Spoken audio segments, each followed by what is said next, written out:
এক বাড়িতে আগুন লাগছে। আগুন লাগার পর একজন পর্দানসীন নারী, যিনি বোরকা মেনটেন করতেন, পর্দা মেনটেন করতেন, তিনি ওই বাড়িতে ছিলেন। তিনি আগুন লাগার পর স্বর্ণ গহনা যেগুলো দামি জিনিসপত্র ছিল এগুলো সব একত্র করেছেন, করে তিনি বাড়ি থেকে বের হবেন। এই অবস্থা তাকায় দেখেন যে বাহিরে পুরুষরা আগুন নেভানোর কাজ করছে।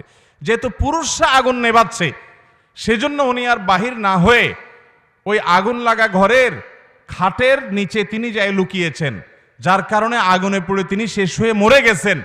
এই যে পর্দা করতে গিয়ে তিনি নিজের জীবনটাকে পর্যন্ত শেষ করে দিয়েছেন। পর্দা যারা করে তারা কত খারাপ, কত বাজে। এ হলো গল্প, এ হলো আপনার গল্পের নামে পর্দার বিদ্বেষ আমার সন্তানকে শেখানো হচ্ছে। ভাইরা আমার, আচ্ছা আপনি আমাকে বলেন, কোনো বাড়িতে যদি আগুন লাগে, কোনো নারী যদি সে আগুনের মাঝখানে পড়ে যায়, পুরুষরা আগুন নেভাচ্ছে, এই অজুহাতে কোনো মুসলমান নারী বের হবে না?